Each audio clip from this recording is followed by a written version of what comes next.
Azur Lane sits in a weird niche where you can treat it like a typical bullet hell RPG, but knowing the naval history behind it all really helps.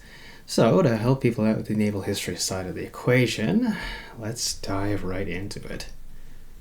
On tap for today, we'll be looking at the standard hull classifications, so the gun and torpedo armed surface warships, dedicated aircraft carriers, submarines, and then the more niche hull classifications.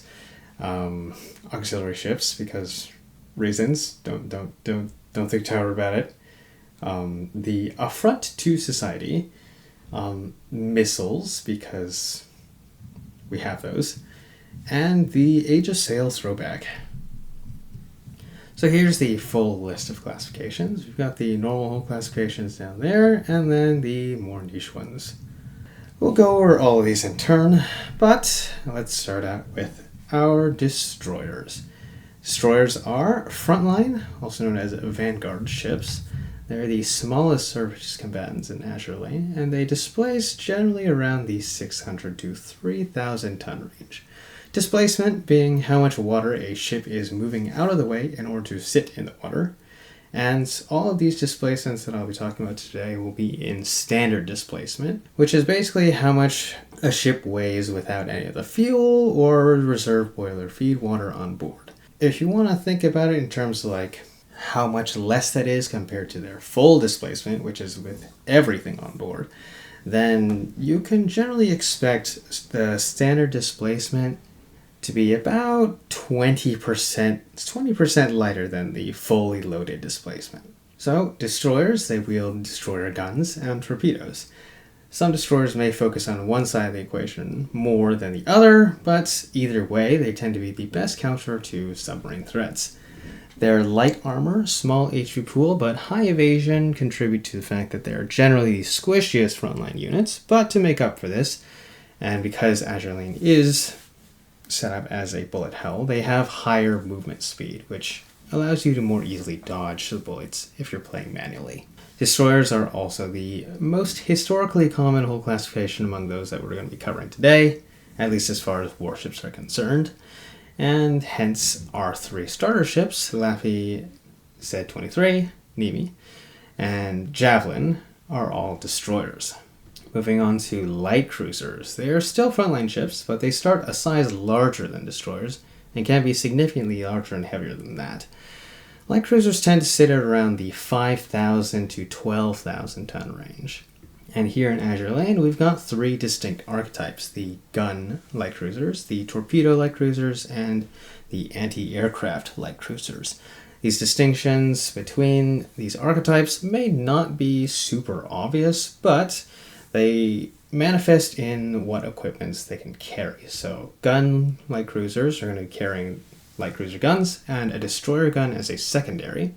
Torpedo light cruisers can equip still a light cruiser gun, but instead of the destroyer gun secondary, they now have torpedoes. And the anti-aircraft cruisers can equip either a light cruiser gun or a destroyer gun, and they also have torpedoes on top of that. So the light cruiser gun and the destroyer gun on AA cruisers are mutually exclusive. And if your light cruiser can equip destroyer guns in the first slot, they should always be equipping destroyer guns in the first slot. As a whole, light cruisers are generally the best equipped to counter aerial threats. They're generally tankier than destroyers, but they still retain the light armor and relatively high speeds, though they tend to have less evasion as a result. Moving on to heavy cruisers, we're still in the frontline ship territory. They're usually large or larger than light cruisers. In terms of displacement, they tend to start around 9,000 tons, but can balloon all the way up to about 20,000 tons. There's two archetypes of heavy cruiser. You have the gun heavy cruisers and the torpedo heavy cruisers. Like the light cruisers, this distinction isn't immediately obvious, but once you look into the equipment, your gun heavy cruisers are going to equip heavy cruiser guns and a destroyer gun secondary, while the torpedo cruisers will trade that destroyer gun for torpedoes, much like their light cruiser counterparts.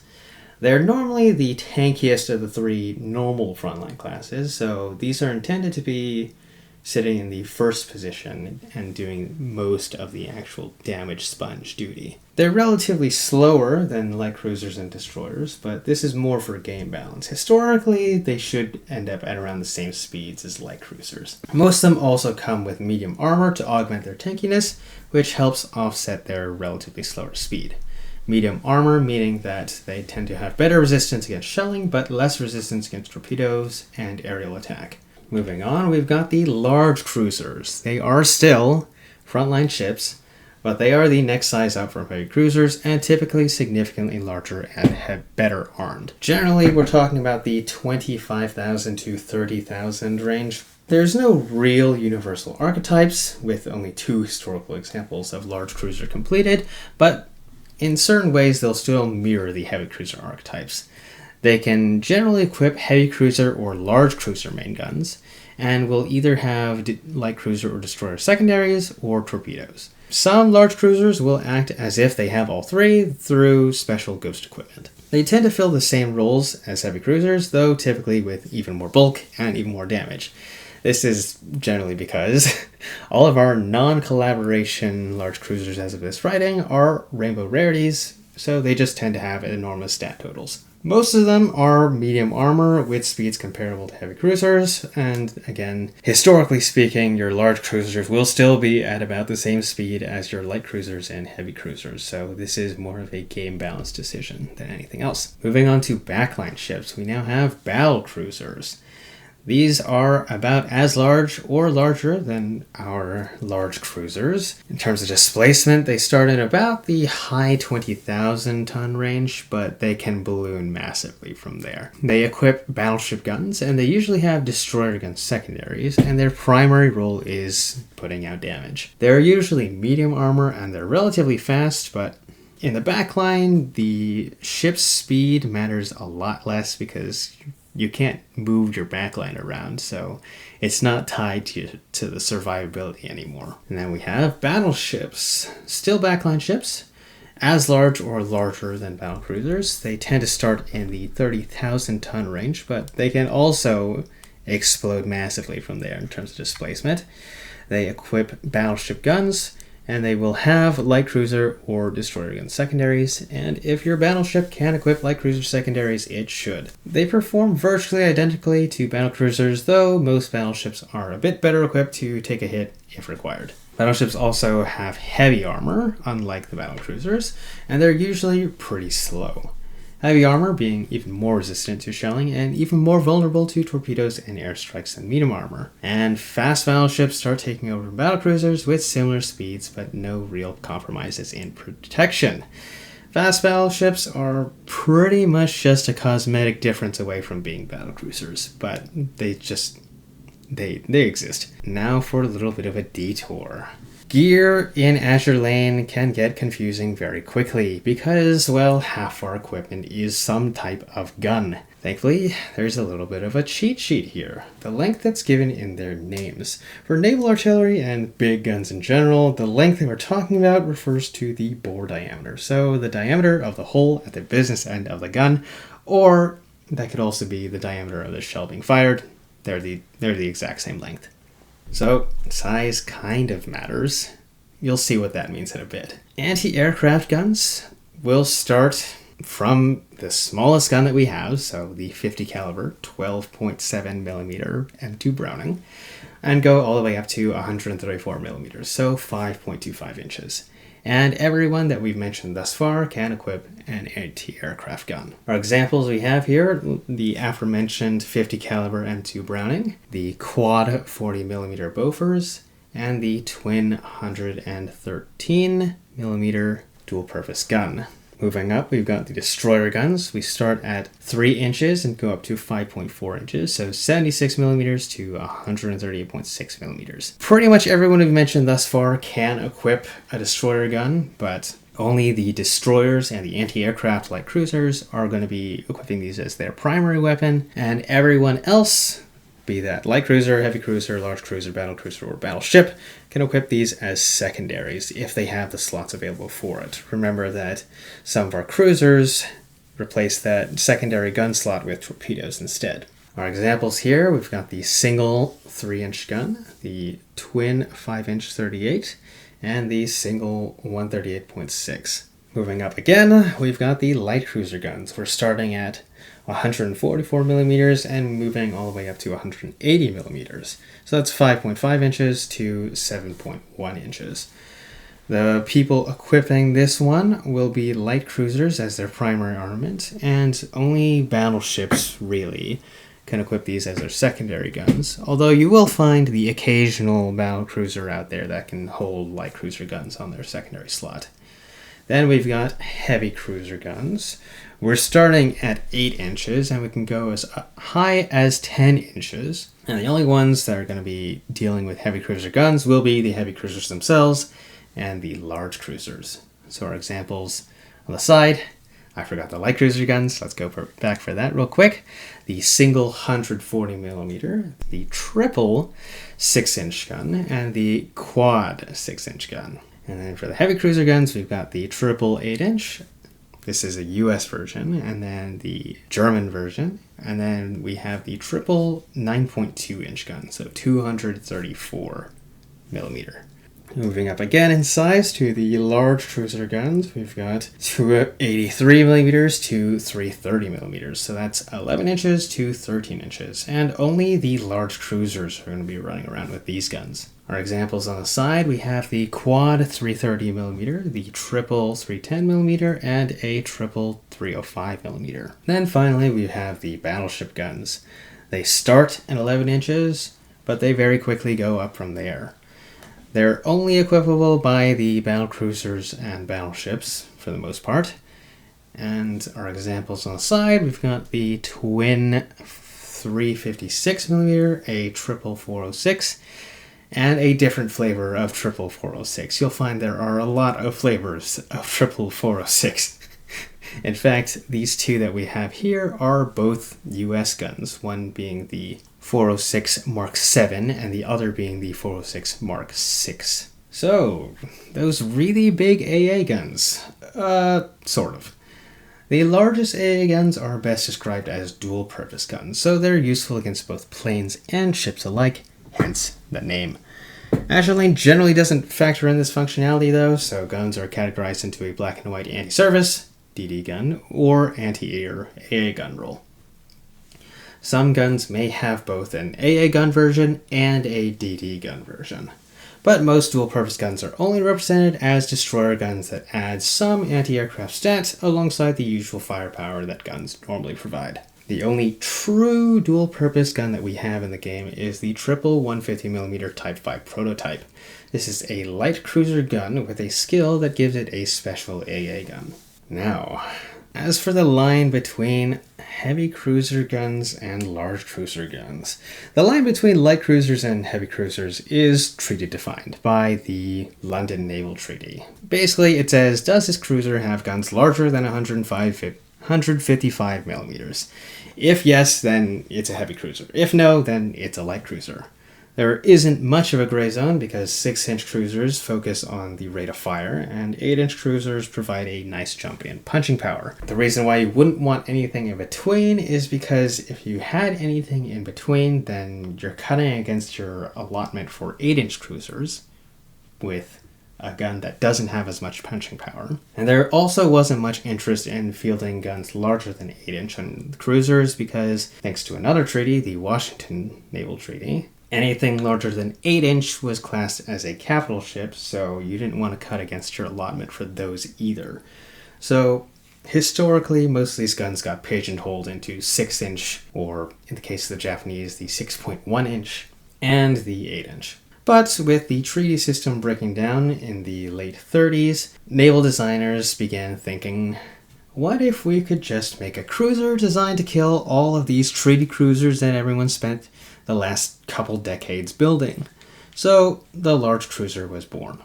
But where do you draw that line between heavy cruiser and large cruiser guns? Please welcome the large cruiser heavy cruiser gun scale. Since only one class of large cruiser was ever completed, the US Navy's Alaskas, no one has really sat down and set about defining a hard line between the two. The Alaska is being equipped with 12-inch or 305mm guns.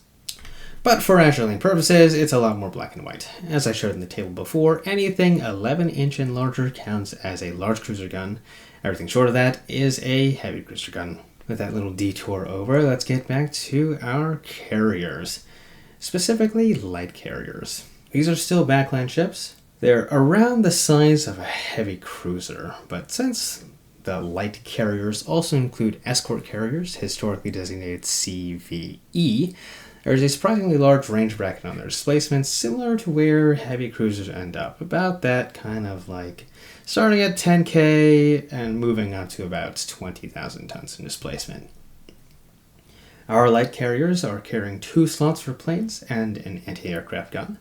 Fighter-equipped ships can provide additional strong anti-aircraft support, but the best light cruisers tend to be more support-focused. So that's usually in the form of healing, buffs, debuffs. You get the idea. Light carriers are all medium armor, but they're usually slower than their larger analogs, those being the fleet carriers. In-game, they're just called aircraft carriers or just carriers sometimes, but they are still backline ships around the size of battleships. This varies a little bit, since the earlier carriers could be a little bit on the smaller end, so maybe 25-ish thousand tons, but that can balloon very quickly up to like 50, 60,000 tons as well. Our carriers are coming with 3 plane slots, but they cannot equip AA guns in return. The 3rd plane slot allows them to get about 25 to 33% more planes than your typical light carrier.